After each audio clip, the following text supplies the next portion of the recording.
We love shooting, hunting, and educating. So if you want to learn about long-range shooting, you're in the right place. This is the Long Range Addicts Podcast. Shooter ready, stand by. Hey everybody, I apologize for the tardiness. We had some issues with electronics like we always do. It seems like it's always my freaking luck to have issues. Plus my little girl rode sheep tonight, county fair, so I had to hurry and go do that. So I apologize. I'm a few minutes late. And I also apologize. It's been a while since we've had one of these. Crap, July's been a freaking shit show. I'm sure most of you know how that goes, to where it's been just downright crazy to where I can't get anything done. I leave for weeks at a time. I think me and my wife talked the other day, and we've been home for, I don't know, like 8 or 9 days this month is it. So trying to get everything done on a podcast and everything else has been kind of crazy. Let's first off welcome JD and Jonathan. They're back. Appreciate these guys coming on. And the man Frank Green from Bartlein Barrels. How you doing, Frank? Good, man. How are you? Good. It's been a long time since I've had a long talk with you. It's been like time no see. Yeah, it's been like Barnes days, and that was, I don't know, 4 or 5 years ago when I left there. So it's been a minute since me and you sat down and had a bullshit session. Yeah. So this should be good. You guys have got a lot of new products out, and we're excited to get going. First off, I want to have Jonathan or JD kind of talk about the long range tactics real quick. Well, we've got everybody. Who's going to explain the long range tactics? You want to do it, Jonathan? Sure. So long range tactics is essentially just a new page that we've set up. We kind of morphed from the last page we had, where we kind of want to bring everybody together when it comes to anything long range shooting, outdoors, hunting, for a bunch of different companies, get some notoriety for their products, for good products. Some reviews are going to be run through there, and a lot of discussion. The biggest thing that we're looking for is to try and open up discussions between different people within the industry, consumers within the industry, and then the guys that kind of use that stuff on a daily basis. So if somebody is trying to get into hunting, get into long range shooting, they've got a basis they can start with, where they have a lot of knowledgeable people that they can talk to and get the information before they go and buy their first rifle or go on their first hunt or whatever activity they decide to partake in. Yeah, and you guys, there's a like a group side, and then there's a page side with Instagram and Facebook. So if y'all want to go join Long Range Tactics, it's kind of one thing that we've all been wanting to do. I'm part of it. I'm going to start reviewing some stuff on there. JD's on there, Jonathan's on there. Hopefully we can get some Bartlein stuff on there to review here pretty soon, because Lord knows you guys have released some new shit lately, Frank. You guys have been busy, and that's great. And that's this industry's kind of had a foothold by 1 or 2 companies when it comes to carbon fiber barrels, and I kind of want to go into that with you tonight and talk about the carbon fiber, because there's a lot of myths and there's a lot of truths to carbon fiber barrels and understanding what they are, and what use they are. So, and I think there's still a lot of unknowns too. So, if I know something, I'll tell you what I know. If it's my opinion, I'll tell you what I base it on. So, well, you've been around long enough. You should know, most of it anyway. You've seen a lot of it. So, we'll see. I tend to forget more than I think I remember now. So, oh, well, yeah. And that's one of the big things, that's one of the main questions. Everybody wants to get rid of weight when it comes to barrels, and whether it's fluting or carbon fiber, but trying to turn down a barrel and then add carbon fiber back, it adds a lot of stress and different things. And can you kind of elaborate where you guys want to go as far as stress before you start adding the carbon fiber back, and maybe explain to a lot of people that don't understand what barrel stress is? I guess we can start there. Well, you could have stress physically in the material itself. And I tell people that's one thing that barrel maker can't really measure for, is stress or residual stress on the blank, without destroying the barrel or the metal. They boy oh boy, this is our third go around at doing carbon fiber. The first couple of times we made them every single which way possible you could think of. You couldn't get them to shoot. I would tell you the best they would shoot was 3/4 minute. And the one place we were working with on the wrapping, the guy made a comment to me. He goes, "Well, what's wrong with that?" He goes, "We call them our sheep rifle barrels." I go, "I'm not following you." He's, "Well, they're for the hunter guys." He goes, "They only shoot 2 or 3 rounds through them, and no big deal." I go, "Well, you don't get it. We're dealing with the guys who are putting 40, 50, 60, 100 rounds a day on a gun, on comp guns." And I go, "If we can't get them down around half minute, we don't want nothing to do with it." And so a few years had gone by, and in late last year, a couple of customers asked us to take a look at doing it again. And a few things just kind of fell into place. It was all, I would say it was all timing. So what we're doing is, and as far as some of the differences that I think I see, is one, we do cut rifling. So we don't pull a button or push a button through the blank. So we're not inducing any stress in the blank from the button rifling method. We also contour all of our barrels before we do any reaming or rifling. So the carbon fiber wrap, the liner part, the steel part of the barrel, we're turning all that after it's drilled. It gets wrapped. Then we're turning it to the contour that the customer is asking for. Then we do all the reaming and rifling like we normally do then. So if there's stress in the blank, a cut rifling guy typically will see it when we turn the blank. And what will happen is the barrel will typically bow, our terminology for bending. And if it bends or bows bad, we throw it out. It never makes it to the reaming rifling stage. The customer never sees it. The guys that are button rifling, they have the button rifle that has a blank. The blank can't have no shape or contour to it. If it does, when they pull or push the button through, it's like a snake swallowing a mouse. The steel will expand and relax. And if there's any shape to the barrel, you're going to have uniformity problems with the bore and groove sizes over the length of the barrel. And so what they have to do is they have to button it as a blank. And then if a good button maker, what they'll do is they'll re-stress relieve the material again, and then they'll contour it. But again, there's no way for us to measure residual stress in the blank. When they do that contouring, or like you mentioned before, fluting the blank, if during that secondary machine operation, even cutting and crowning the muzzle or threading the muzzle, if you hit what I would call a residual stress point in the material, the bore is going to open up. It'll go sour. And when it does that, you cannot make it go back. It is what it is. So, and that's one of the big things that happen with a couple of the other barrel manufacturers, and anybody that spins up rifles know that, over a certain amount of shots, a lot of the carbon fiber barrels start to lose a lot of accuracy because they're heating up and expanding differently, right? So is that something you guys have kind of gone in and done a lot of testing on, or what have you found there? well, we did, one of the second time we were doing it, we were going to the range with, it might have been maybe kind of crude, but an infrared heat gun. And we would shoot strings of fire in the same cadence. And we would be testing a carbon fiber wrap barrel and an all steel barrel in the same caliber. We were always doing 308. And 308 is a very forgiving round, very easy to shoot. The other thing that I would say, going back to your question about the guns heating up and walking and the groups shifting and stuff like that, I think there's another thing that we found in doing this a third time, and we did make barrels for other carbon wrap makers in years past to their pattern, to their dimensions on what they wanted on the blank. One of the things I think we feel is they're making them way too light. The physical liner part, the steel part of the barrel, and Cole, as there's a trade-off for going light. Mm-hmm. And the other thing I would say is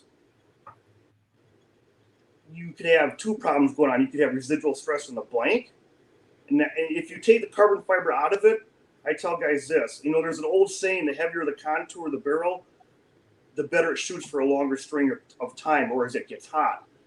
When I tell guys, if you think you have a gun that's wandering on you, we assume all the bedding, all the other variables are taken out. If you start shooting a gun and as the barrel warms up and the groups walk on paper or the shots walk on paper, don't touch the sights. Let the gun cool and start shooting it again. If it comes back to its original point of aim, to me, that's a barrel that's got a bad bow in it or a lot of residual stress in the blank. And what happens is that the steel has a memory. So when it cools, it comes back to where it started. So you could have that problem, or you could have a combination of the problem where I think some of the places that are doing the carbon fiber wrap, they're making the liners too light. So as you shoot the gun and it heats up, I won't name one place, but the Army did a ton of testing with a bunch of carbon fiber wrap barrels from one manufacturer. And the guys told me, they said every time, they said 2 to 5 inches they would string vertically. They said every single one of them. And to me, that's either the contour is too light or there's too much stress in the blank, residual stress in the blank. Yeah, I worked on one of those projects. It was a pain in the ass. And same thing for fluting, it's and I don't think carbon fiber is a one application fits all type deal. I think it's good in a few things, but I don't think it fits everything. And kind of like you said about the fluting, I say the same thing about the fluting. I would never flute a button barrel. I'd never seen a problem with cut barrels, other than if you go way too deep with the flutes. And I think that can cause harmonics and vibration issues. But I tell guys, if you want it fluted, hey, the barrel might cool a little bit faster. You're giving it more surface area. Some guys think it looks cool. Yeah, it takes weight out of the gun. If you're stuck using a contour because the stock's already been inletted, it's a way to get weight out of the barrel, and you can get the gun a little bit lighter. But I go, other than that, that's all it does for you. And if you like the way it looks fluted wise, I'll take your $135 all day long. But if you got a weight issue, drop the contour and save your money on the fluting. Right. So, yeah. And that was one of the big things. I had an HS rifle a long time ago, and I loved it. The thing freaking shot phenomenal groups, 3-shot groups. But, it was one of those little pencil thin barrels. And just like you said, you get it even a little bit hot, it starts going all over the place. So you knew you were going to get 3 good shots out of it. But, if you're a hunter, kind of going back to your point, it's what it's built around. So if you're a hunter and that you're going to go out, shoot a couple shots to make sure that it's grouping, and then go out and hunt, and unless you're somebody that shoots a box of ammo with an animal because you can't hit the broadside of a barn, you're screwed anyway. But, that's one of the big things. The fluting thing, I think, has got more aesthetics. Don't you agree? I mean, more of it's you're getting so many aesthetic than anything else. Right. Yeah. And I mean, that's the thing that I've kind of always told people is you can take a steel barrel, flute it, or just go a little bit lighter and get, the same weight. But we can go into that weight stuff all day long, about getting the most ultra light rifle, because everybody's at a race to the bottom right now to try and get the lightest barrel, the lightest everything that they can get. But, how accuracy versus, consistency and everything else. It's the old saying that, you can't have your cake and eat it too all the time. And that's where I think the carbon fiber, some guys say, well, your carbon fibers are a little bit heavier than this brand or that brand. And I'll say that's true. But we want the accuracy. And if a 4, 5, 6, or 8 ounces is too heavy for you, then, but I don't want to deal with the phone call with the guy calling and saying it doesn't shoot, so. Right. Yeah. And a lot of that is dependent on, the gunsmith and everything else. But sure. That's one different thing that I noticed on your guys' carbon wrap barrels too, is you get them in colors. No one's ever, to my knowledge, no one's ever done colored fiber, barrels. Are you guys the first ones to do that? As far as I know, we are. And there's a shop doing it for us. We're not doing it here. To do carbon fiber wrapping, you almost have to have a whole separate building because of all the little things that come into play with doing it. But yeah, we can. What they do is they add a dye to the resin, and that's how you get the color to change. So, but that's all it is, just add a dye to it. So on your carbons, a lot of people tell people not to shoot carbons like in competition or anything, just because of what we talked about, the walking and the movement. Now, are your carbons, do you guys recommend shooting them in competition, or are you kind of pushing them more towards the hunting scene? What's your idea behind it? And are they being able to handle, multiple rounds? Some of those stages that I've shot, you can get 15 rounds on a stage in some cases. Yeah. So what do you recommend there? Well, I don't. Our barrels, if you want to run on a comp gun, I don't think it's a problem. I don't think it's a problem with the rate of fire and stuff like that or affecting anything. I still say it's more towards the hunting crowd because it seems like everybody in PRS is going back heavy again. They want the weight in the guns to tame the recoil so they can watch their impacts or watch the flight of the break of the bullet as it goes through the air, especially at long range. So I don't, that's why I said I don't think it fits every application. But when we did this third round of testing, if you guys haven't heard about it, but George at GA Precision, I think he tested like 2 or 3 of them. 2 of them, he had 2 of the test barrels. Wade Stuttville, and this is just by coincidence, I'm wearing a Stuttville shirt. I'm probably butchering his last name, so sorry, Wade. He tested 3. And we had a few more at other different places. And but like George and Wade, they shot the guns just like PRS guns, and all of them said there was no loss in accuracy at all. So okay, what are the price points between one of your standard like comp contours and your carbon wrapped? Well, retail is $355 on a regular steel. It's $700 on the wrap. Okay, and are they 416R on the wrapped? Yep. Or are they chromoly? Nope, they're stainless 416. Okay, and then how many contours do you have? We started off the M40 Contour, Rem Varmints, and our number 4 Sporter. Those were the 3 that we started with, and that's probably I would say what 80-90% of what people want. But we are doing one-off specials too. So it's just one of those things where if a guy wants a one-off special, you got to wait for it. So somebody let Tate Streeter in here. He says those carbon fiber barrels hammer on long strings. Yeah, I just seen that. Old Tater. I wonder if he shot his sheep. He's going to have to tell us a story one of these days. I think he was goat or sheep hunting or something. He waited till the last minute to tell me he needed phone scope stuff, of course.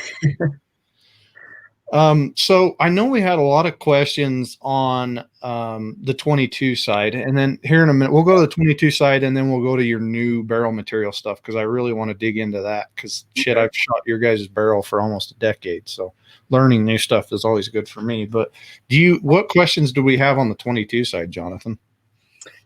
So the big thing that people are asking about is mainly if there's going to be prefits for like the Rimex or Voodoo or any of those. And then what 22 options you're going to be offering for twist rates, barrel length, stuff like that, if you have thought about that yet. Strictly on 22 rimfire? Yeah. We actually haven't really talked about anything for prefits. And we've been offering prefits on the CZs, and we've done, a couple times a year we'll do a small run of 1022s. Yeah, we really haven't talked about doing any prefits at all. So it's one of those things where you'd have to order the blank and have your Smith or one of those shops fit it up for you. Okay. And I think the biggest thing is there's enough demand here right now too, because it is still new for us that let's bite off what we can, chew first, and we'll go from there. That's right. Right. So let me ask you this, and people ask me this all the time. Because I was in the 22 game pretty strong there for a minute. 16 twist barrels. That's the standard 22 twist. Now, right. I know you guys played with some twist rates there for a while. Do you want to tell everybody kind of what you found on twist rates on 22? Now that's rimfire. Yeah, I would say 16 is still the go-to twist. We've made barrels in like 17 twist and stuff like that. There's some guys playing with some new, I think, solid bullets in rimfire, and they're asking for a faster twist, and the guys have been happy with them. We've only made a few. Me, myself, all of my rimfires, I do run I shouldn't say all. There's a couple of guns I just run a straight 16, but my bolt guns, whether it be like a position rifle or something like that, I am running a real slight gain twist in all of them. I'm just going like 16 1/4 to a 16. The lead bullet is really, it's a lead bullet. It'll form, and if you want to say it'll form the rifling real easy. So it's real by having that little bit of a gain twist, to me, it acts like a mechanical choke. The bullet can't get looser or go to sleep or sloppy in the bore per se. But I run a real slight gain twist in all of mine. And most of the guys we've done them for, we do. But the barrels like Voodoo and that we make the blanks for and some other places, unless they ask for it, we're doing a straight 16, what they want. Well, and as they push the envelope into long range or ELR 22, I mean, a lot of that's going to change. You're learning a lot of stuff. Everybody's learned lot to lot differences. Yeah. Everybody's learned, how to keep them clean. They're dirty SOBs. The ammo's crazy dirty, different things like that. Now, do you guys, most of your barrels are they Chromoly or are they 416R on 22? 22s, man. I mean, well, pretty much all the barrels we're making, I would say 98% of what people want are stainless. We do have chromoly. We do get, some requests, but the last time we made a chromoly barrel in a rimfire, I think was for one of my old 52Ds that I rebuilt. But otherwise, it's almost all stainless. I had an interesting conversation with one of the top shooters out of the AMU, and he said they always noticed that the European barrels, which are mostly chromoly in the rimfire, he goes, I forget which brand it was. He said he always noticed that those guys' barrels, they're pulling their barrels at about, let's say, 40, 50,000 rounds. They consider them done. But they've noticed that the chromoly barrels on some of the European guns, they're going 60, 70,000 rounds. They're getting more out of them than what the stainless ones are. And I would tell you for the most part, there is no difference in barrel life between stainless and chromoly. They do wear differently. But I think maybe with the rim fires, because you've cleaned those plenty, you see how they get like that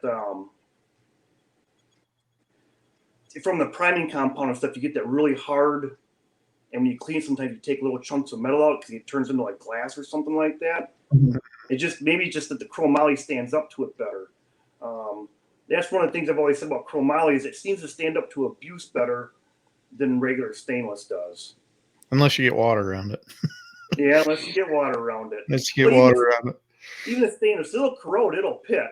I tell guys, you gotta, you can't just shoot it and put the gun away and never do nothing to it. You gotta take care of it. So, but the stainless will corrode and pit, but it's more forgiving than the chromoly is. Right. So do you want to kind of explain to everybody, I know this gets asked a lot, the difference between chromoly and stainless, because you offer both. And there, if you're bored, go to Bartlein's website and check out their frequently asked questions. Cause I just skim through there and I kind of laugh because a lot of those, has been ingrained into my brain forever coming from where I came from. But do you want to kind of explain to people, what you would choose over the other and why, and kind of the differences of them? I know we've kind of hit it a little bit, but I'd like to kind of put it a little further. If I'm building a traditional looking hunting rifle and I want the barrel blued, I still put a chromoly barrel on the gun because stainless doesn't readily take bluing. The only way you can get stainless to take bluing is usually you got to submerge the barrel in an acid bath to etch the steel. But if you don't plug the bore, the chamber, you're gonna etch and possibly pit the bore of the barrel too. So, from a traditional hunting rifle, you want the barrel blued. Chromoly is the way you got to go. That's one reason why I go chromoly really anymore if I'm restoring a gun. And that's what was on it. But otherwise, almost everything else I'm doing, I'm putting stainless on.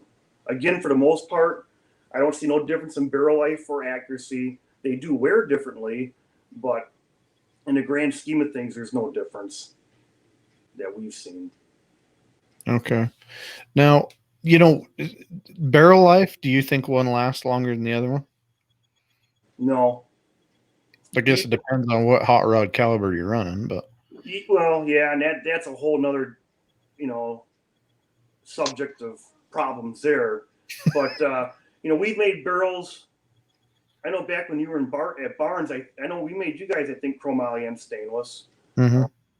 But we've made barrels for Hornady in the same calibers in chromoly and stainless. We've made a lot of test barrels for Federal in both chromoly and stainless, and they've actually like 300 Win Mag make testing the Mark 248 ammo and stuff, and they haven't noticed a difference at all.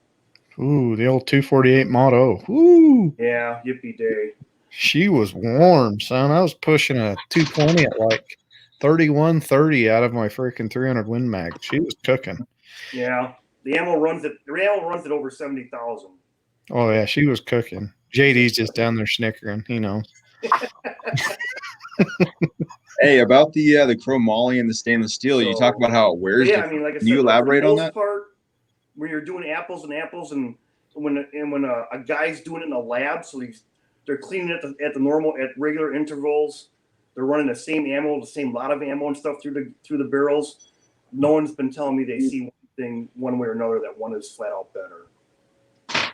Yeah, I had a couple thousand Bartleins probably over the course of 6 years of me playing with them, and I never really saw it. And a lot of it was how the technicians were blasting away, whether they were trying to hurry and get something out the door or whatever. But I never really saw any changes, and that was one of those things that we always try to look for. Always trying to look, well, which one's better, which one does this, and to me, and this is my opinion, to me, the stainless is clean a little easier.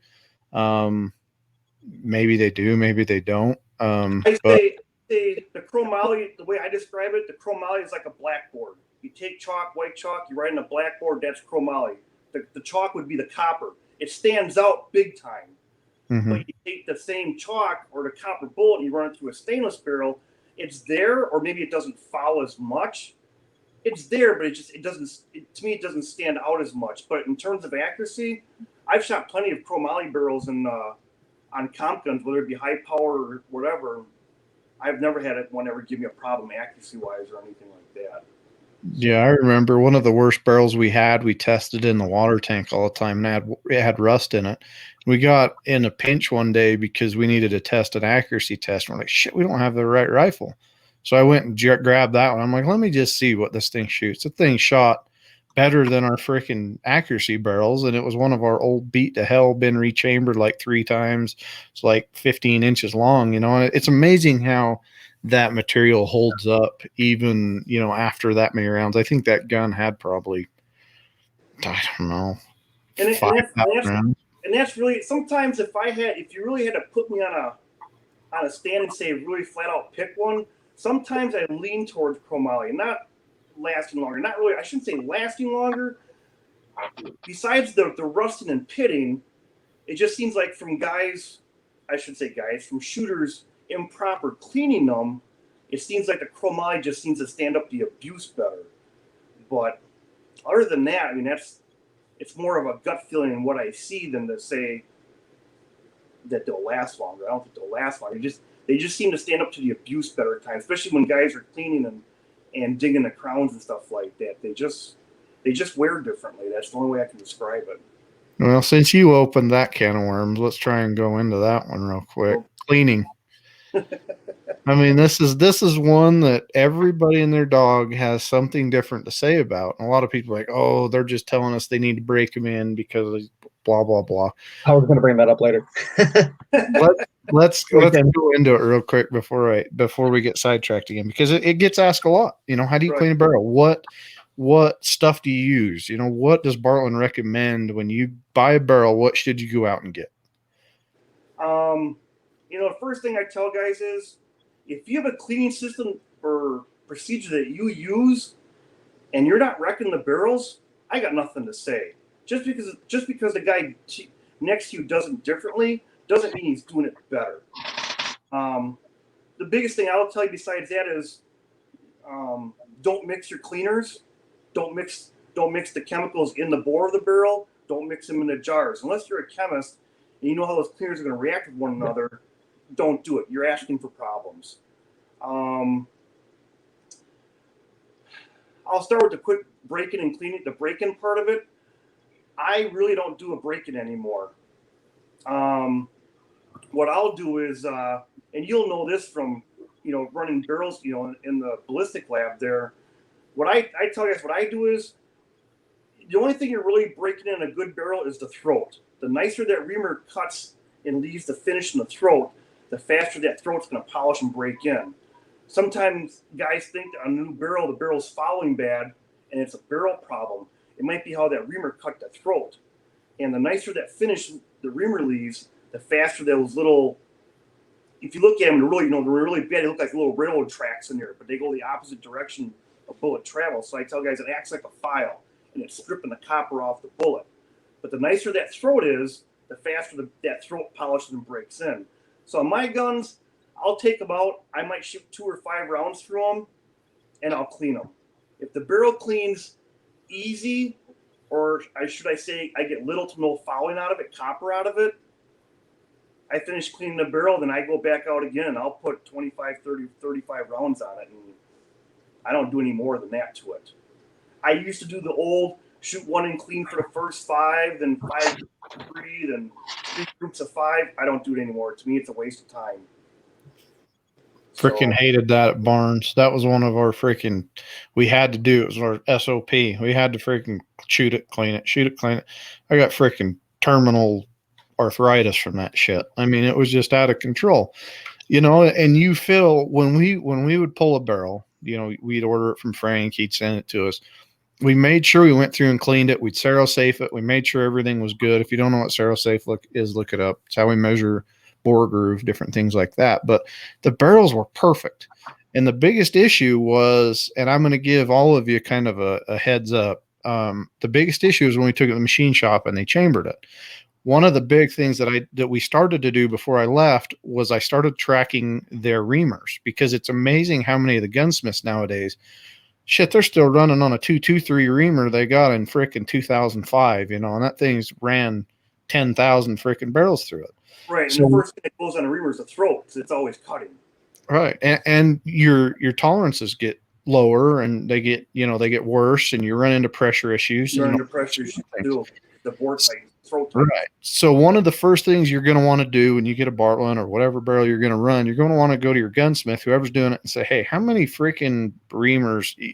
And if they can't tell you, that's a problem. Usually the really good gunsmiths are going to keep track of how many barrels have gone through that reamer so that they can track, and ask them, how many barrels has this reamer reamed? And if you're not comfortable, reamers are cheap. I know a lot of guys that will go buy their own reamers and send them to the gunsmith, bring them back so that they don't have that issue. And then they know that that's the reamer they're going to use for their load development. If they're going to stay there, if you're going to stay at 6BR or whatever it is. But, and the gunsmith got to watch the reamers too. Even brand new reamers sometimes don't cut good, whether it's or other issues with them and stuff.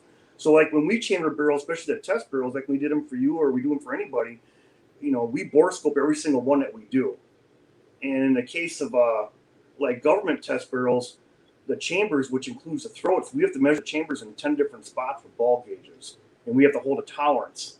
I know on the 5.56 barrels, there's actually 2 dimensions. They only have a total of an 8/10 tolerance that we're supposed to hold. So, that's a good sign. It's if you have a way of measuring it or watching something, that's a way of doing it. Or I tell guys sometimes too, some of the newer chambers, they have a much tighter throat that are coming out with SAMI stuff. Take a round of ammo, box round of ammo. If the ammo won't go in all the way, there's something wrong somewhere, and usually it's the throat's going right away it's going on the reamer. So, right, and we ordered a brand new, boring. We ordered a 7-300 Norma mag from a company a few months ago, and now that I've researched it more, this company's gone downhill because I ordered stuff from them when I was at Barnes, but this company has gone to hell. They sent us a 7-300 Norma. We went and shot it, and it just screwed the brass up royally. And then we're like, well, it's got to be the 7-300 Norma improved. So we went to West Texas Ordnance or somebody in Texas and bought the 7-300 Norma improved reamers. Come to find out, that wasn't it. The freaking reamer was just some random reamer that they didn't tolerance out before they shipped it. And this company, apparently doing more research, has shipped a lot of those lately. So I think as a gunsmith, I think you need to take it upon yourself to check. That was one of the things at Barnes that we always had to do. As soon as I got a barrel in, I got a certificate from Bartlein or from Krieger or whoever the hell sent it to me. But we always double check those measurements, because it could mean a run of ammo went completely bad or anything like that. But I mean, in this case, it could have been, a bolt in somebody's face or something like that. So, and I don't mean to get off on a tangent. No. But. And so that's my spiel on the break-in part of it. As far as cleaning, I tell guys I have two methods. I have my hurry up method and I have my slow method. My slow method is I shot the gun today. I don't need it for a couple of weeks, couple of months. It was my hunting rifle.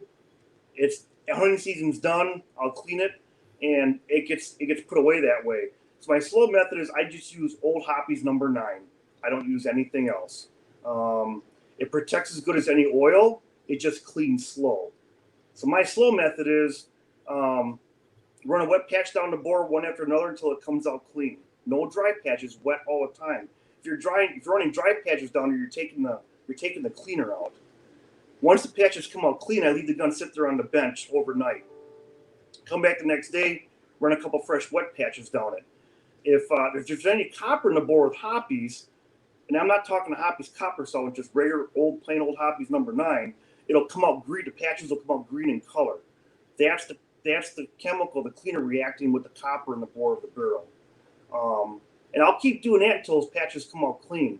And once they come out clean, I put the gun away with the Hoppe's in it. Like I said, it protects as good as any oil does.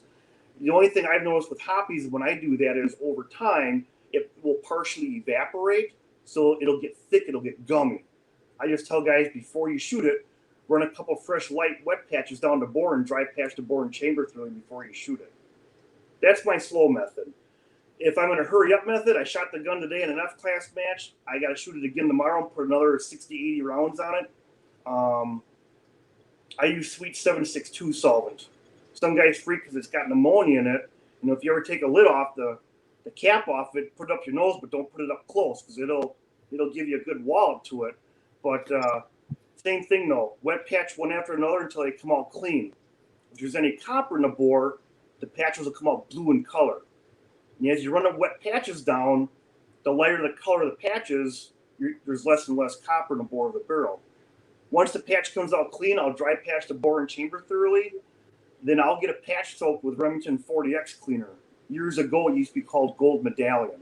Or I'll use JB Bore Compound, one of those two. Not the Bore Bright, but the Bore Compound.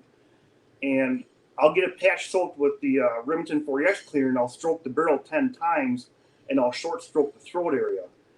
To me, that will, if there's any residual sweets left in the bore of the barrel, it'll neutralize it. I think the Rem Clean and the JB works better on the carbon buildup, the carbon fouling, and especially when the barrel starts getting rounds on it, it'll help keep that throat a little bit smoother, and which should help with barrel life and the bullet failure problem that's really happening a lot, especially with the small calibers.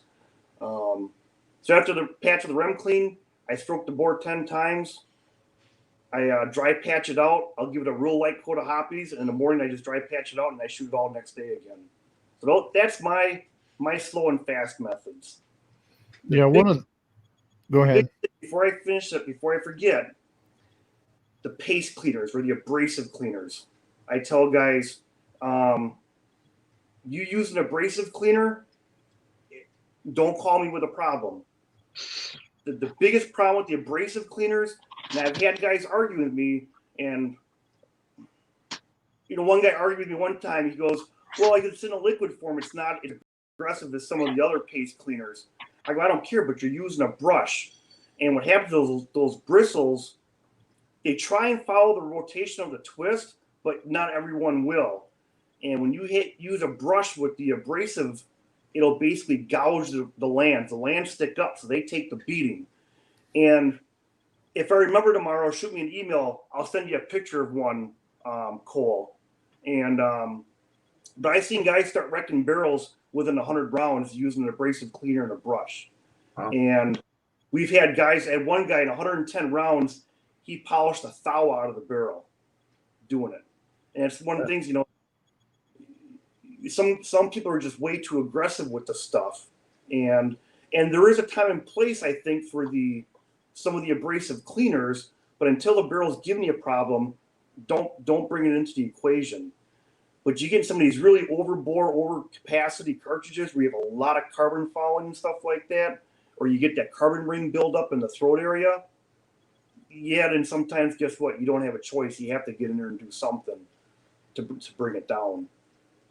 Right, like the IOSO and some of those that we've used. Yep. They do. They have a shit ton. You know, Barnes, the CR10 was just like what you said, has the ammonia in it. And what a lot of people don't understand when they're cleaning with that stuff is it needs to be neutralized 100%. What we would do when we clean with Barnes CR10 was we just soak the shit out of the barrel, scrub it really good, but we always needed to neutralize it. And the best thing to neutralize the ammonia in it was brake cleaner, because we could shove it all out the end of the barrel. We'd clean it out. We'd run a lot of brake cleaner patches through it, and then it quits working. A lot of people leave that in their barrel, and then it keeps eating. It keeps trying to do its thing. And I think the other problem that happens is it depends on where the person lives or the environment he lives in. It seems like some of these cleaners, guys leave them in the bores, but they live in a really humid or a really damp environment. Or you got a guy, he lives 5 miles from the freaking ocean. And some of these cleaners or this also ties in with guys that don't clean the barrels at all. And I go, stainless is stainless. It's not surgical stainless. You don't clean the barrels. I can't tell you when you're going to have a problem, but you're going to have a problem. I just can't tell you when. And what happens is, I tell guys, think about it. Every time you shoot the gun and you open the bolt, why does smoke come out of the chamber? Because when the bolt left the barrel, it creates a vacuum. And it sucks in the outside air. Well, the humidity in the outside air, I think it reacts with all the carbon fouling, the copper deposits, the priming compound. And if you don't clean them, if you leave them sit too long, that's where it starts the etching process, and it starts to pit the bore. So as I tell you, you do have to clean it. I do feel we see more damage from improper cleaning than from physically shooting the guns. But I tell guys, you got to clean them, though. I shoot them, I clean them. That's all I got. It's the best thing I can say to do is you got to take care of it. You drive your truck, would you never change the oil? Maybe that's a bad comparison, but if you don't want the engine going sour on you, got to maintain it. So yeah, and we always use brushes, whether it was the brass brush, or just like the nylon brushes. Do you guys recommend using brushes at all then? I think, especially with like some of the rimfire stuff, especially when the barrel starts to get built up, you have to. You don't have a choice. The bulk of the time, I don't use a brush. If I do use a brush, I'll use a 1 caliber smaller and I'll wrap a patch around it. But I always tell guys, push it, breach the muzzle, pull it all the way out. Unscrew the brush before you pull the rod back through the barrel. Because when you bring the brush up through the chamber end, the brush has got to go through the shoulder, the neck, the throat. The bristles, I don't know how to describe it otherwise, but they lay easier. But when you run that brush out the crown and you pull it back through, the bristles have to fold very abruptly and quickly. And any damage to the crown, you can take the barrel and just throw it down the road if the crown's damaged. That's my only thing with the brushes. Just watch how you use them. Okay, yeah, because we always use brushes, but a lot of it, because they were all copper bullets, and that was before they were triple shocked a lot, so they had a lot more, bearing surface on them. Mm-hmm. So they always had to do it. And one of my favorite, and this is just mine, is Kroll oil. I can't remember say it right. Yeah, Kroll oil is a penetrator, which I really like for storage, because then it gets in there, it penetrates, and it sits, and it doesn't evaporate like some of the others. Right. Do you guys use that very much? I don't. I think Mark here does, but Mark's an old bench shooter, so I think he still plays with the stuff. He still uses it, but I, for the most part, don't use it at all.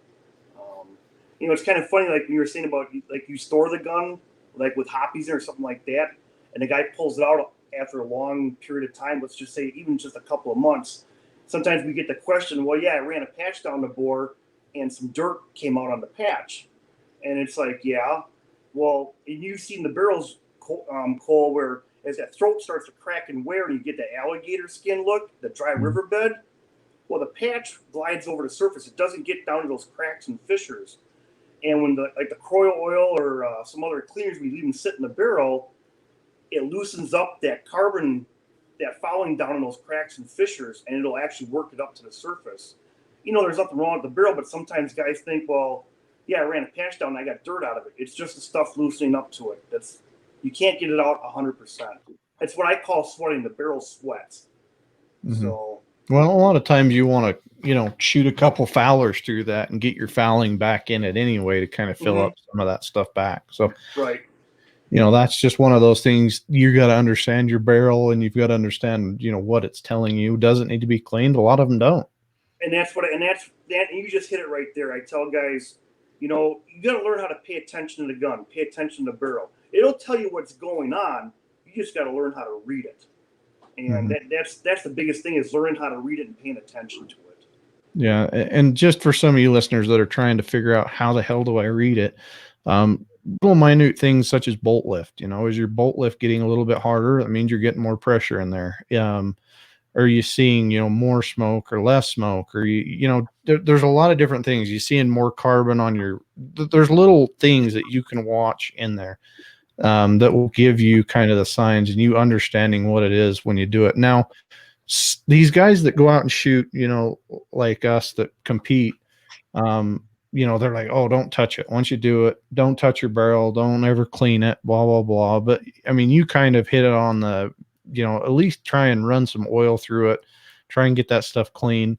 What would you recommend? Like if somebody were to start today and they wanted to set up some sort of a cleaning regimen, now again, we want to tell everybody, you've got to learn your barrel, but if you want to tell somebody a cleaning regimen, what would you recommend? Just the way I told you, the way I do my stuff. I got the slow method and the fast method.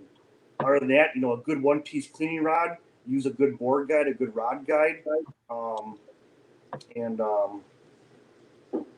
just pay attention to it. And some calibers, this, some calibers will, 308's a very forgiving round, but you take that same 30 cal barrel and you make it a Win Mag, you're dumping almost double the powder today, and they wanted to set up some sort of a cleaning regimen. What's that? Now again, with some calibers, this, some calibers will. This thing hates me, I swear. It's got haunted ghosts in it. I don't know what the hell. So the 300 Win Mag, it's you hear guys say, yeah, I shoot 308 and I'll put 500 rounds through it and never clean it. Yeah, when the barrel's new, yeah, I might do that and go half a minute and hold it for you. But the Win Mag's not going to do that. And the same thing with the 308. You take the same case capacity, now you neck it down to a 6 mil or a 6.5, you're basically turning it into a Magnum round. And you got to be a little more diligent with it, or paying attention to it and keeping up with the clean a little more, instead of just saying, hey, I'm going to put 500 rounds through it and never clean it. Yeah. So Vern asked, just how extra hard are suppressors on a barrel? I don't have exact numbers for you. I will say a suppressor will shorten bolt gun barrel life. I can't give you a number. Guys out of SOCOM have told me that when they run the suppressors hard on the gas guns, it accelerates the wear in the gas port, and they've told me it'll reduce barrel life by 50%. Wow. You're keeping more of the garbage inside the barrel. I can't give you hard numbers on that. That's just what's been relayed to me, but it does make sense. And that's what they said. They see it where it accelerates the wear of the gas port. So from the gas port forward, the barrel's taking more of a beating. But I can't give you hard numbers on right. And unlike 22 barrels, we saw that a lot of voodoo, and that's why they changed the breech design on them, because all the baffles in them were shaped backwards. And when somebody would pick their gun up coming off the line, all that crap would go back down in the barrel and fill it up. So you can imagine what, over time, all that stuff going back down, trying to shove it back out would do. So that's a good question.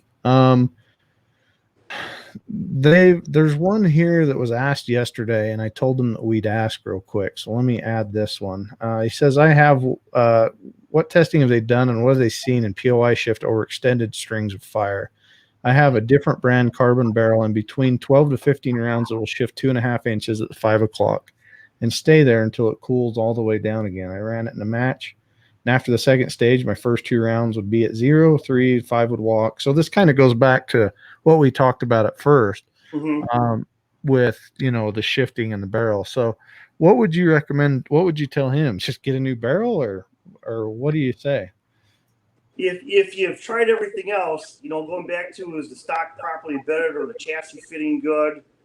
we rule out ammo problems. We rule out the guy pulling the trigger and reading the wind a problem. You know, the scope is tracking good and everything like that. Then I say it's in the barrel. And there's nothing you're going to do about it. And like I said, you know, George tested them. Wade tested 2.6 mils and a 6.5 Creedmoor. We had a 6XC in testing, 308s, and we never experienced a problem with the barrel or the gun stringing.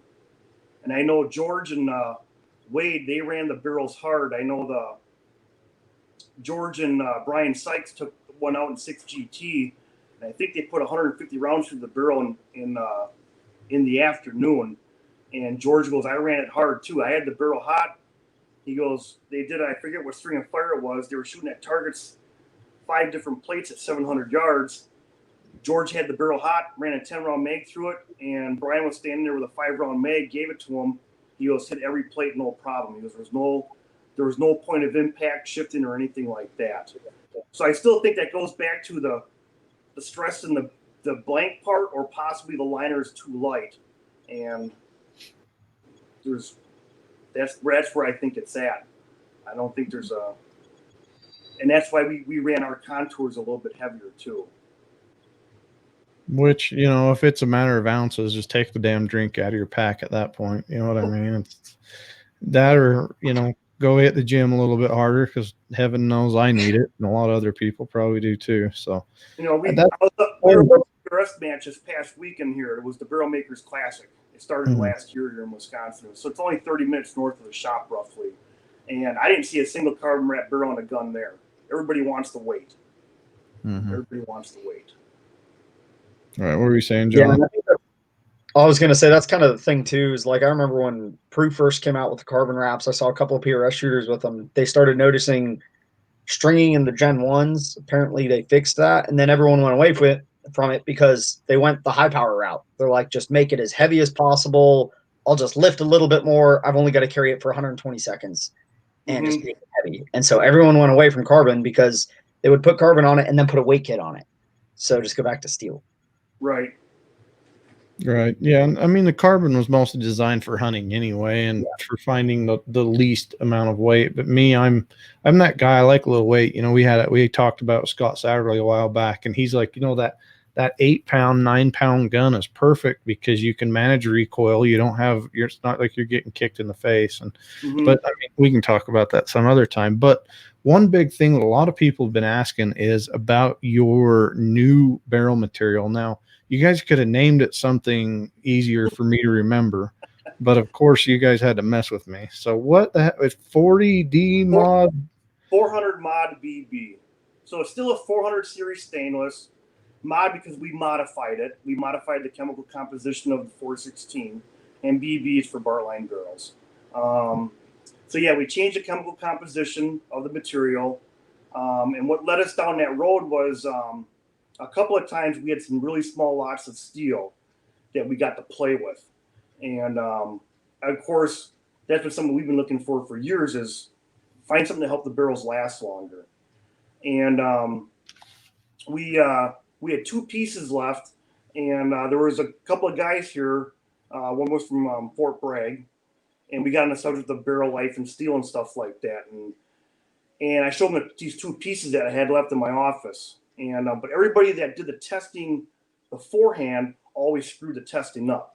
Either they didn't keep the data, or I loaned the gun to so and so, and I don't know how many rounds he put on it. You know, I think the barrel's got 3,000, but I'm not sure. So everybody always kind of screwed the testing up, or they never burnt the barrels out. And so he left, and I got a call from Picatinny Arsenal, and they go, "Hey, do you have these 2 pieces of material?" And I go, "Yeah." They go, would you make them into 300 Win Mag pressure barrels for the Mark II 48 ammo? And I said, yeah, sure. And I offered to do the work for nothing. They go, well, what do you want out of it? I go, I just want the data. I just want data that's not screwed up. And they can't take it so for calm, free. they'll do it. You know, they can't take it for free. Well, the guys I talked to there, they're pretty good. And the only thing I was against 2 things when we did those barrels, because they were standard bolt gun blanks. Cole, we had to make a 2-piece collar barrel, which, you know, all the barrels we made you were 1-piece barrels, 1-piece pressure barrels. Mm-hmm. and we had to threat him for Remington actions. That's too bad. So we did it, and I begged and pleaded him not to run the 220 grain load through it because I knew the ammo was too hot. I asked him, let's just go with a known commodity, just run the standard 190 grain Sierra bullet through it, the standard load, and just shoot him and let's get the data. Well, they didn't. So every 100 rounds, the barrels got cleaned. 90 rounds, the first 90 rounds was a 220 grain load. Then they ran 10 rounds of the 190 grain just to kind of confirm that, what the barrel was doing and stuff. Were those the Mod O's, or which were they? The Mod 1s, Mod O's? So they were the really hot ones? I recall correctly, are the 190 grain load. And the ammo, the 220s pretty much ran between low 70s to almost 80,000 PSI. That's what the ammo runs at. And they were getting ready to do another round of testing. Both barrels had in excess of 3,000 rounds on them. They were still shooting sub-minute of angle. And they only stopped that test because cracks started showing in the chambers. And when I showed the pictures to one of the ammunition and bullet makers and I asked him his opinion of it, first he goes, it has to be bad steel. But then he goes, well, maybe not. But then he goes, I'd never fed a barrel a steady diet of 3,000 plus rounds of ammo at 80,000 PSI either.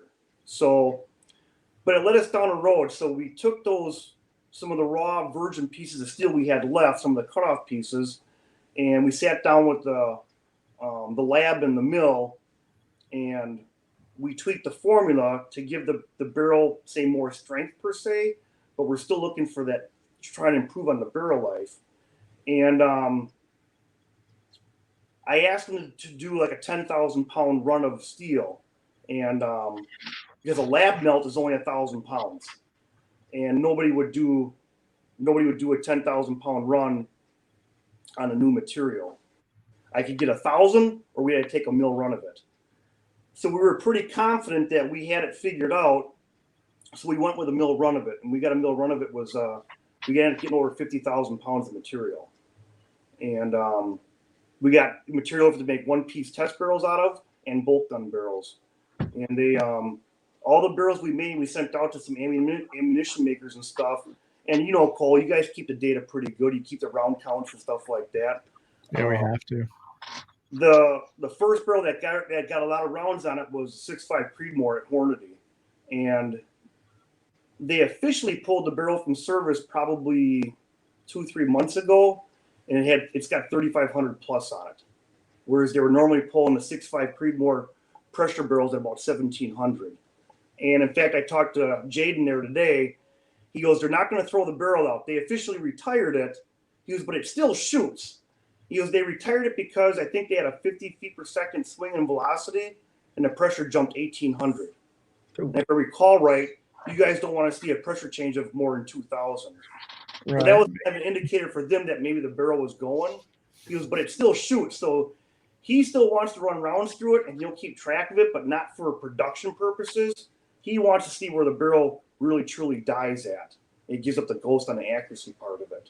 But that that could lead back to, are they cleaning their transducers regularly, or did they change lots in SAMI spec the ammo? I mean, there's a million things, and there's a million things that change. Yeah.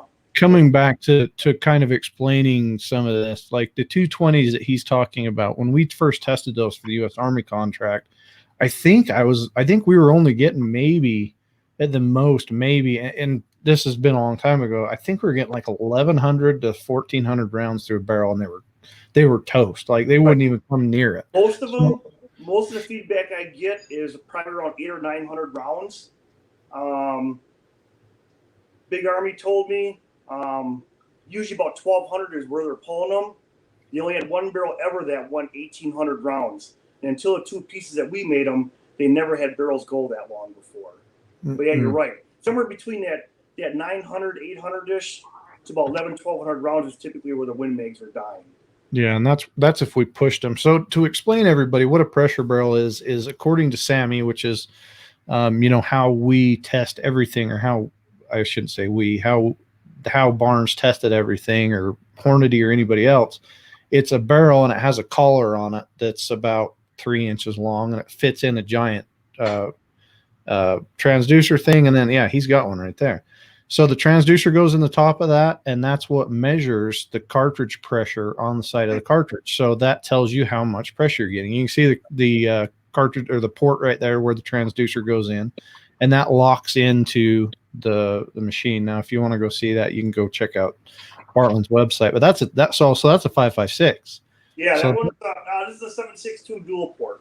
So that the dual ports, what the front port does is it measures. Now, you guys just listening, sorry you're not gonna be able to see this, but the front port measures gas pressure at the front port as well. So you get 2 pressures, and that has to do a lot with, like military testing, whether it be for Black Hills or whoever. But that's how you have to test 556 and 762, a lot of those cartridges. But those are built to different specs than most people's rifles, because you can go in and you can ask for different twists, different lengths, different things like that. But a SAMI spec test barrel has to be a specific length, has to be a specific twist. It has to be very specific. So when you guys go out, you pick up a box of ammo and you go, oh, the guys at the lab shot this at 2,600 feet per second. It was shot at 2,600 feet per second out of that test barrel. Now, it could be different. Now, that's why I tell everybody to make sure you go out and verify your velocity on your own stuff, because it's completely different. Let's go into a couple of these questions real quick. So I personally noticed that with monolithic bullets that I get less life out of a barrel. Now, I'm not sure which monolithic bullets you're talking about. Whether are they like a Barnes monolithic where they're a solid copper? What other monolithics are there? Cutting edge, they're all solid copper as far as I know. Well, see, I think that's part of the problem too. Is I think from the different manufacturers, and I don't make bullets, but I think each manufacturer has a different type of alloy they're playing with. Mm-hmm. So there's a variable there that it's not a Barnes pick a bullet with a lead core, or a Hornady with a lead core, or something like that. You're dealing with a solid bullet, and I think a lot of those bullets those alloys. Or, Cole, just think of the bearing surface. Typically a bullet with a longer bearing surface in a given caliber, it's harder on the barrel than, a 155 match bullet in 30 cal versus a 190 grain match bullet in 30 cal. The 190's got more bearing surface. I can't give you hard numbers, but it does affect barrel life. Mm-hmm. And I think some of these solids with really long bearing surfaces, that's the trade-off. I can't give you numbers on it. I can't give you numbers how it's going to stand up. Theoretically, it should still stand up better, but you're dealing with you've got another variable in the equation, and how do you deal with it? How do you handle it?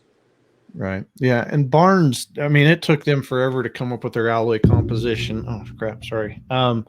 But that's why they put what they call the triple shocks in them. So they cut the grooves in them to reduce bearing surface, because they're so long that they create drag. Now a 150 Jacka lead core has less bearing surface than a 150 Barnes, because you can add weight with lead, you can't add weight with copper. So yeah, the same weight copper solid, the bullet gets longer. Mm-hmm. Yeah, they're a lot longer and a lot more pressure. That's why Barnes for a long time went with the DLC coating, because it made them slicker than dog snot, but it was hard as hell to do and it was expensive, so they went away from it. But so the biggest thing with long bearing surface bullets that we found was your cleaning. If you're not cleaning regularly and you're just letting those bullets, you just keep shooting, it's going to create issues down the road. Now, I wouldn't necessarily say you need to go through there with a copper remover, but you need to kind of do what Frank said, and just trying to get a lot of that stuff out of there, because they're creating a lot more pressure. Pressure equals heat. Heat screws up barrels, so you're going to want to make sure it's cleaned. The other thing I think that happens with now, I don't know if you can answer this question or not. The other thing I think that happens with the solids, I also think the solids tend to be more temperamental as far as accuracy and getting the shoot good. And where I think that happens is the solids, the bullet doesn't give like a lead core jacketed bullet does when it gets smacked into the rifling. And so if you get a if I just pick easy numbers, a 308 bullet's supposed to be 308 diameter, but if you get a barrel that's actually where the groove size is, let's say the bullet's at 308.0 for diameter, it's at 0 spec, but you have a barrel that's at 308.5 or 309 diameter in the groove, it fits looser per se in the barrel. And I think you tend to have more accuracy problems with stuff like that. I've heard that from several different solid bullet makers where guys call complaining saying the bullet doesn't shoot, but they're shooting it through a factory gun, or they don't know what they have for bore and groove size on the barrel. So they don't know if it's tight, they don't know if it's loose.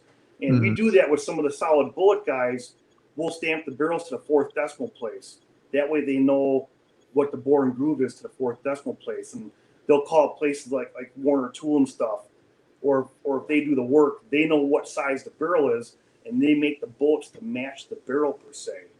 But I don't know if you have any input on that, but I think that's kind of a problem with the solids too, and why some guys have a hard time getting their shoot is the size of the bullet versus the actual size of the bore of the barrel. Well, and one thing we always found with monolithic bullets was the jump. They're a lot more finicky when they jump. Now, depending on when you jump and how far you jump, I think it's how a lot of it in my mind, and from what I've seen over the years, is how it engages in the lands and the grooves. Now, like a monolithic, a lot of you guys that shoot, matches, you guys are talking about 10 thou, up to like 40 thou. Most monolithic bullets, and I mean by Barnes, most of those like to jump between 50 and 100 thou. So they've got a lot more jump to get to the lands first. So how they engage the lands in the beginning has a lot to do with accuracy as well. So if, like he said, if you've got a really loose barrel and it kind of bounces its way up in there, it's not going to be nearly as accurate. But then, you also have the opposite side of that, to where you've got too tight of a bore and then you run into pressure issues. So you've got to get the right mixture if you're going to run those bullets. And I'll do a podcast here pretty soon, kind of explain to everybody, bullet differences and different stuff like that. But as far as barrels, there's a lot of different things how they work, where a lot of guys are like, oh, this bullet won't shoot, but the burger will. Or you've got to understand the construction of are completely different, and they're a little bit more finicky, but that's just how it is. Let's go to our next question. I've always heard using fluting on a barrel to increase surface area to help with cooling. They advertise carbon fiber to do the same thing. How do they compare? I don't have an answer for you. I've heard of the claims that the carbon fiber, and I guess there's two different types of carbon fiber, and I forget what the names are. They both start with a P. One is supposed to help wick the heat away, but one acts like an insulator. One of my concerns is you got the resin and glue in there too. To me, that's acting like an insulator, and I don't care what type it is. You still got all those layers of carbon fiber in there and the resin and glue mixed in between. With that being said, I don't think fluting or carbon fiber does anything for barrel life, if that's where he's going with that question. And Cole, as you know, I tell guys this: every time you pull that trigger and you light that round off, depending on the type of ammo, the type of powder that you're running, or the case capacity, the flame temperature in the throat area of the chamber runs anywhere from 2,200 degrees to about 4,000 degrees Fahrenheit. And even though it happens for milliseconds, you got that little blowtorch effect. And to put it in perspective for people, I tell people that 2,200 degrees Fahrenheit, that's basically the temperature of lava. So think of it that way. And the surface of the bore of the barrel is what's taking the beating. Anything on the outside of it, I don't see it helping it per se.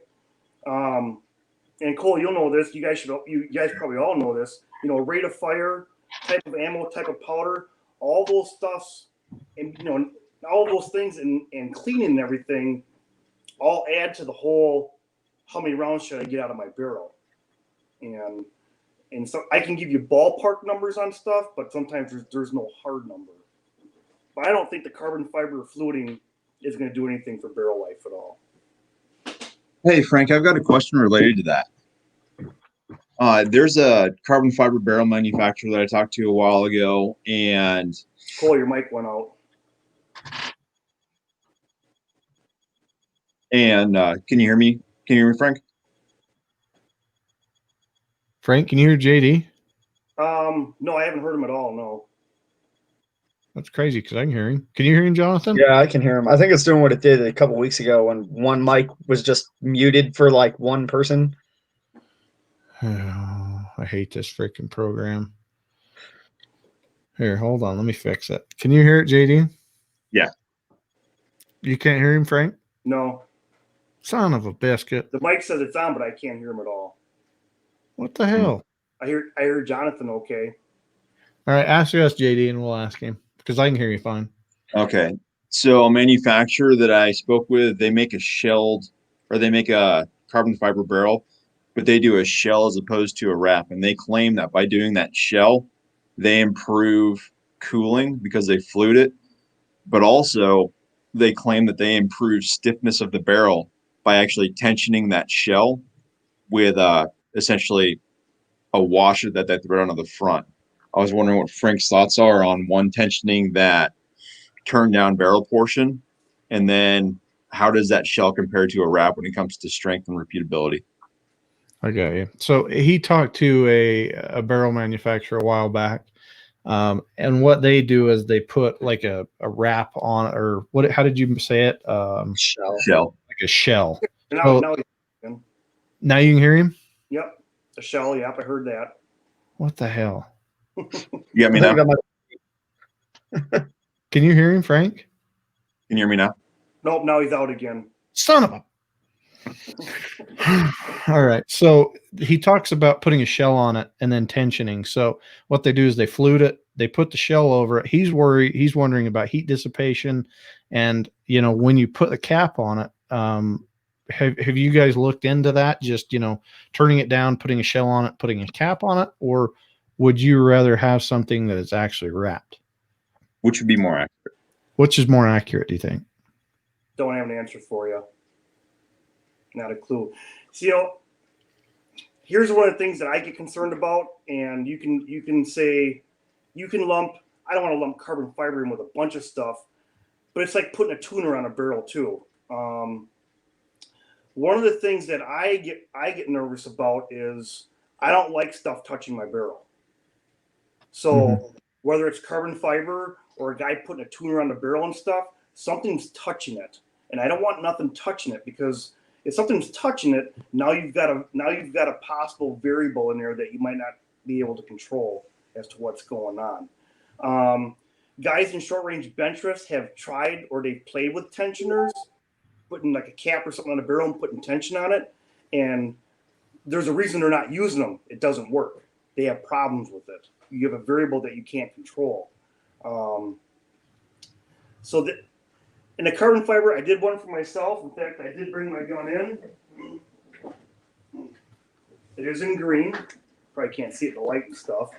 I used it so I have my own to play with and stuff like that. But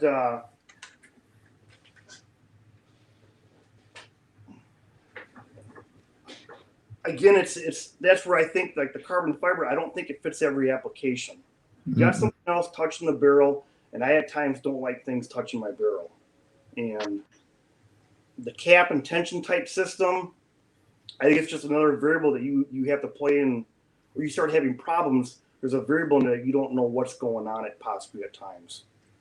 And the fluting thing, going back to the fluting thing, AI did a test back in, I remember PSR1, Cole, the original. Okay. Their guns were close to being too heavy, being over the weight limit. And we made them barrels. It was basically like a heavy varmint contour with that big breech in for the early AXs. And they took 10 300 Win Mags and 10 330 Lapua barrels, and they fluted them really deep. I think they went like 150 thou deep on the flutes.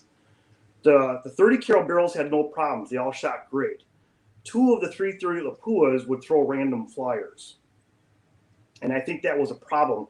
You lost that extra 30 thou of wall thickness, and those deep flutes, it created a harmonic and a vibration issue. So what they did was they changed the contour of the barrel, got weight out of it that way, and all the accuracy issues went away. And And I think that's where all this stuff fits in with fluting it too deep, or doing a carbon fiber, or putting some type of tension piece or a tuner on there. It's a variable that if you have problems, you got to try and figure out what the variable is. What's giving you the problem? The less variables you have in there, the easier it's going to be to figure it out. Right. Yeah. I mean, we could get going down that path of tuners and stuff like that, because that seems to be bringing up. It's coming out crazy again. I just got one. I'm looking forward to try out Aaron Hip's new one that threads on the end. But we make Mark here, and Mark's he's an old bench shooter. In fact, he holds 2 or 3 current world records, and one just got broke. I think a month ago, got broke by a thou.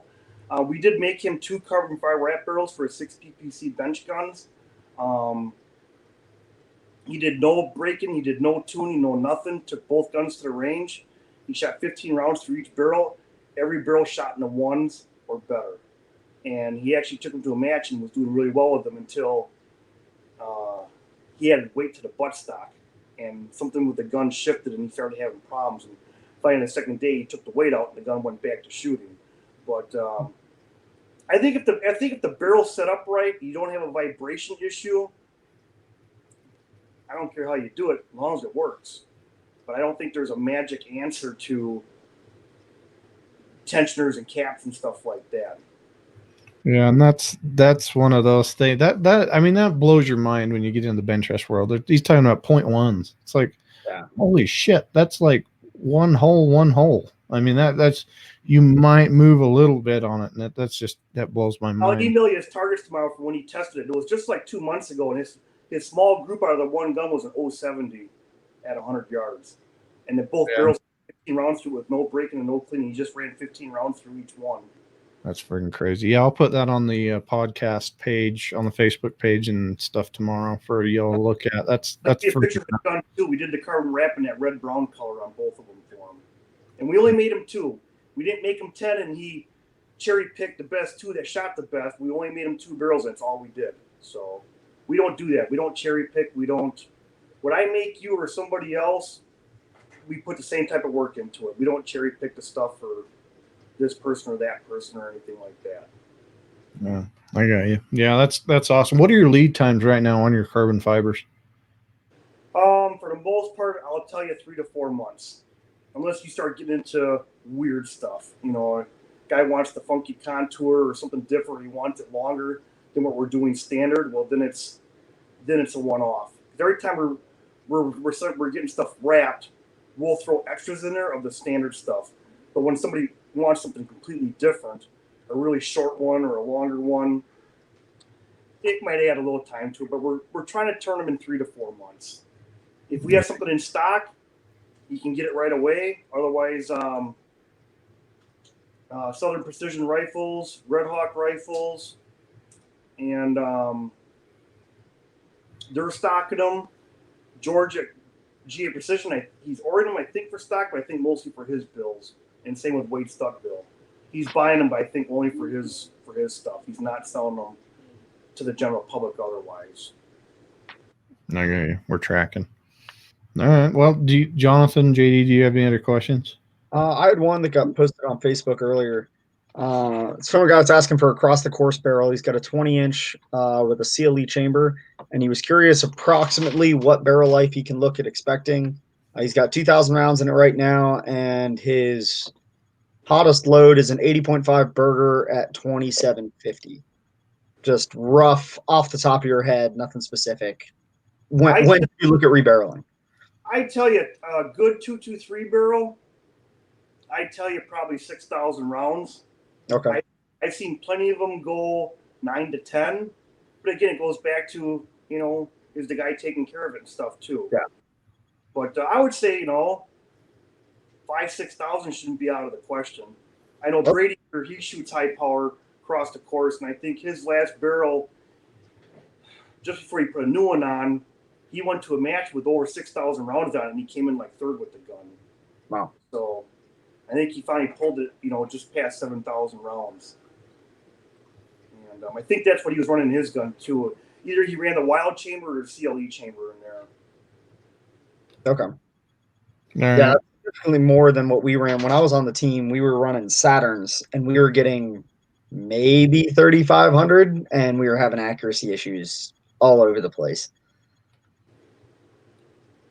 JD asked, what are the average barrel weights for the carbon fiber line? So for like a 24-inch M40 Contour 30 cal. I'll email that. I'll email that to you tomorrow too. You can put that on the Facebook page too, Cole. Yep. So what you were saying, a 24-inch M40 Contour? Yep. Based on a 6.5 cal, we based all of our weights off of 6.5 because it's probably the most popular. It was 3.65 pounds. So that was on a 25-inch blank. So you're going to cut and crown it, thread chamber it. You'll lose a little bit doing that work, but 3.65 pounds on an M40 Contour. What is the standard on an M40, like putting against a still barrel the same diameter? Okay, I'll do so the M40 at 26 inches, I think a 27-inch blank, it weighs 6.2 pounds in steel. The same blank at 27 inches on the carbon fiber weighs 4.05. Basically, it weighs a flat 4 pounds. So you're taking a full almost 2.25 pounds out of it. Okay. Good to know. All right. You guys got anything else? I think that covers it for me.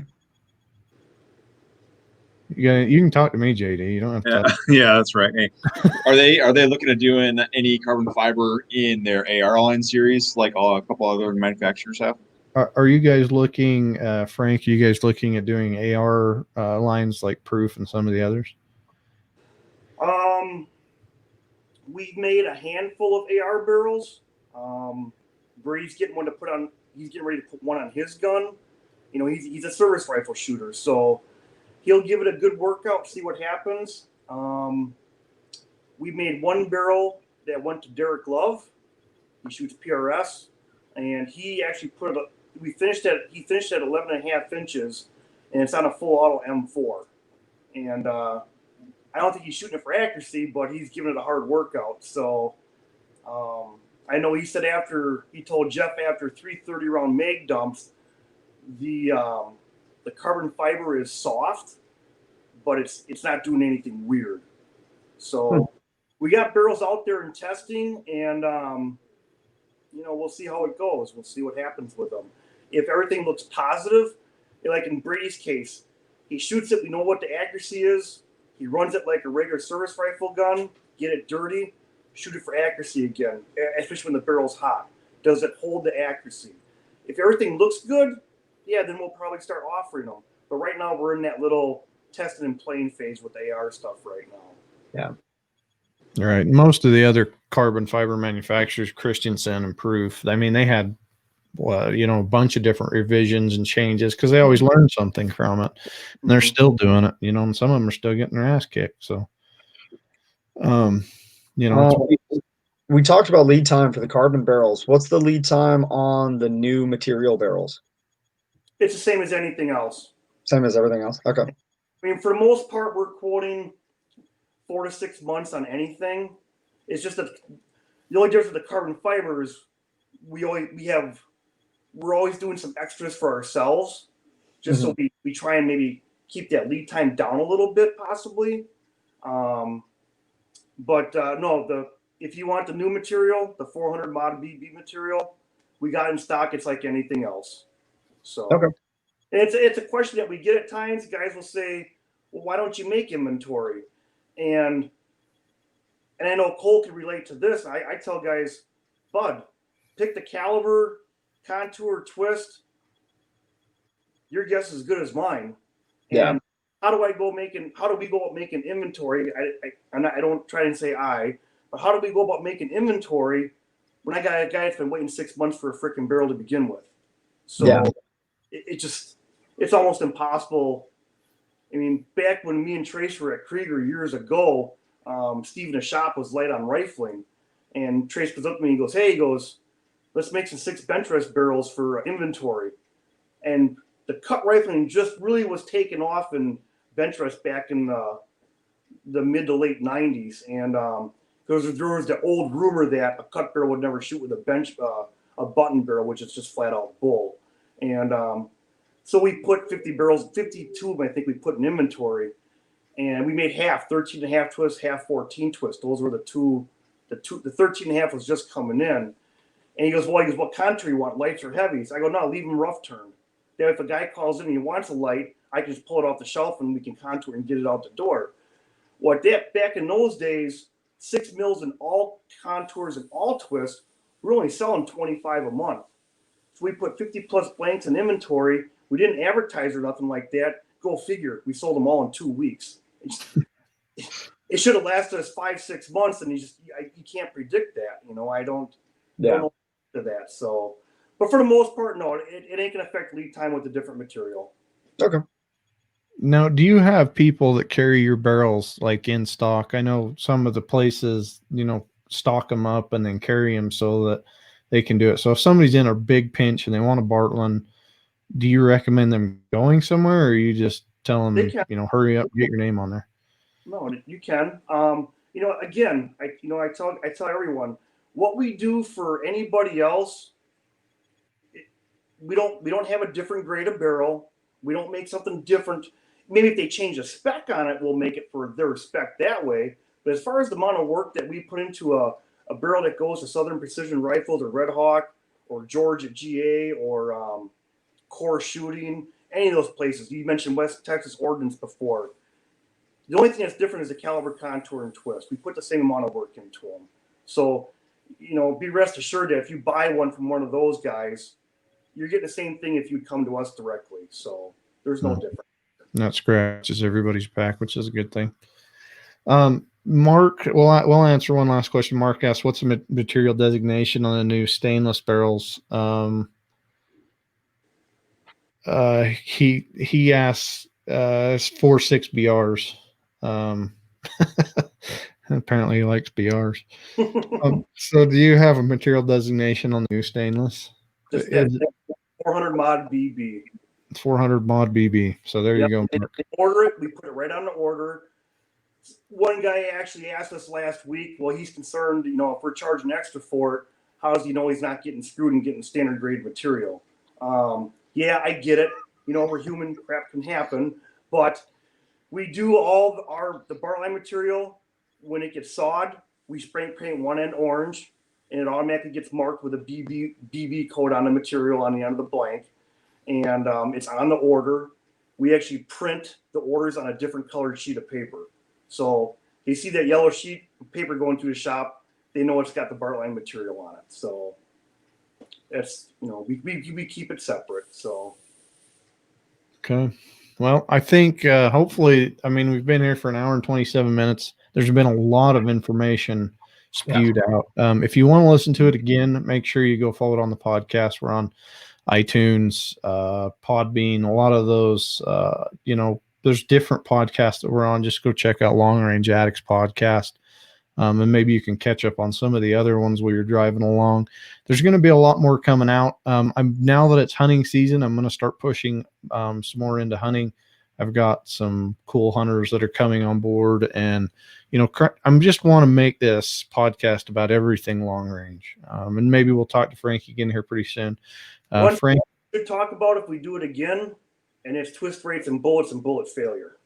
That would be a good one. We could go down a rabbit hole there. Oh yeah, because it's becoming more and more of a problem, and I think at times the bullet makers, ammunition makers, I think they're getting a bad rap at times. Yeah, can bullets fail because the bullet's a problem? Sure, I've had problems, and I know it was a lot of bullets, but I think a lot of the problems are being also induced by people too. So, like I said, I think that'd be another one to touch on. We do it again sometime.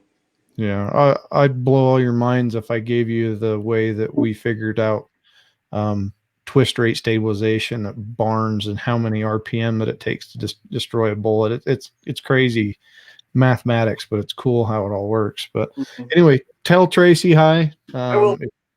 If you don't know Tracy Bartlein, he started Bartlein. Him and Frank, I think you guys have been attached to the hip since it all started. So me, Andy, and Trey started the place. Tracy and I worked at Krieger before Bartlein. So, yeah, Tracy and I, we've been working together over 20 years now. So you guys know what they're doing when they talk about barrels. So sometimes. Eh, that you just screw with people sometimes. I know how you are. Thanks, bud. Yeah, no problem. Anyway, I appreciate you. Tell everybody there hi, and will, we man. appreciate you all for listening. Again, I'll try and post those pictures tomorrow on the Facebook page so you guys can all kind of see what we talked about. And anyway, appreciate it. Hope you all have a good evening, and hopefully we're going to do more of these podcasts so I'm not such a sketch person. Appreciate it. JD, Jonathan, nice seeing you guys, man. Nice to meet you, Frank. Have a good one. Yeah, you too. Don't be afraid to pipe up. Send us your questions or topics and we'll cover them on the show. Thanks for listening.